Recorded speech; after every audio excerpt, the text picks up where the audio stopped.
It is now my privilege to present Sara Granoff, President of the Class of 1989.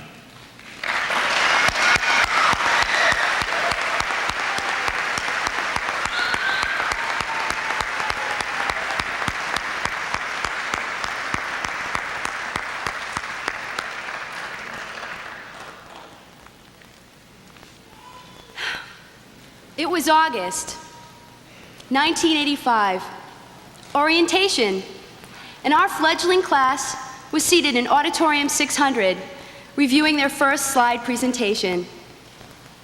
The sounds of medical jargon filled the air: medial, distal, lateral, reticuloendothelial system. What did this all mean? Suddenly, a grotesque slide appeared on the screen before us, bigger than life. It was a foot.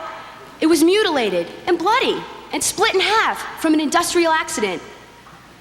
This can't be real, I thought. This is a scene from a horror movie. If that walked into my office, I would refer that immediately. My thoughts were then drowned out by the verbal expressions of disgust from my future colleagues. Those were all the reactions of students yet to be doctors. Allow me to welcome you to the 1989 commencement.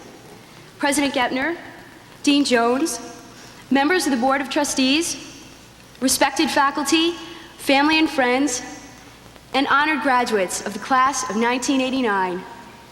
Having completed this program, how will we, the class of 1989, remember this four-year experience? Will we remember this experience? Will we remember the endless hours in dissection lab, the tedious sessions straining your eyes, gazing through a microscope at histology slides, or the endless, insurmountable confusion brought on by endless discussion of biomechanics, the millennium of afternoons spent in the Scholl Clinic? Will we remember the learning, the challenges? Probably. But ironically, the most important value of completing this program may never be entirely clear, and that is the ability to tolerate what we might have previously thought intolerable. Allow me to illustrate just what I mean. 163 students from all over the country with different backgrounds, such as nurses, pharmacists, physical therapists, engineers, biologists, even a musician, gathered together for a cozy 4 years that seemed like an absolute eternity, but that literally went by like the speed of light. Freshman year was truly an adjustment. It meant 42 credit hours worth of classes and labs and an exam every Friday. This schedule was a tedious one, until you compared that to sophomore year, which meant 54 credit hours worth of classes and labs and exams and an additional 6 hours of clinic every week.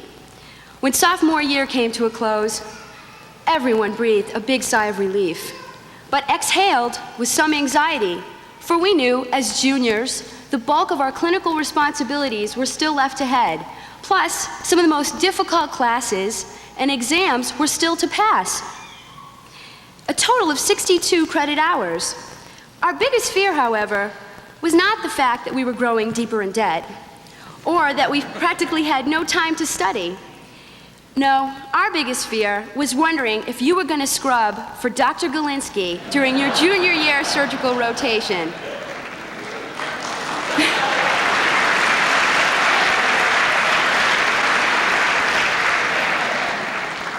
Sorry. I can remember times during junior year, and I know I'm not alone, when I would ask myself, why am I doing this?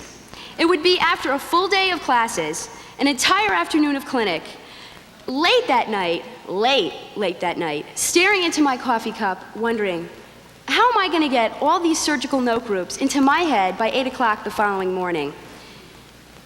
I can also recall, however, knowing the answer to that question, why. It was usually when a patient would come limping into the clinic in exquisite pain due to an ingrown toenail or a gout attack, and exit my treatment booth several hours later with minimal blood loss, relieved, happy, and so grateful. It was those times that I saw the late nights and the long hours finally paying off. We've passed the test, the endurance test, the 4 years of frustration and accomplishment, the 4 years of confusion and learning, the incredible disappointment and the rewards, the 4 years of emotional growth, the brutal realization that life is not fair. But overcoming that reality and trying to make it work was by far the biggest skill learned. Let's go back to Auditorium 600 and that slide of a mutilated foot, secondary to a traumatic crush injury. It belonged to a 29-year-old white male who accidentally got his foot caught in a cargo elevator. Would we react the same way we did 4 years ago? Absolutely not. Our thoughts would be, is neurovascular status intact? Are his vital signs stable? How is the patient systemically? Can his foot be salvaged? These are truly the reactions of students transformed into doctors. The class of 1989 can today celebrate a tremendous transformation. A final message for my classmates before we become colleagues. I wish for you to be careful with whatever future labors and aspirations that you may have.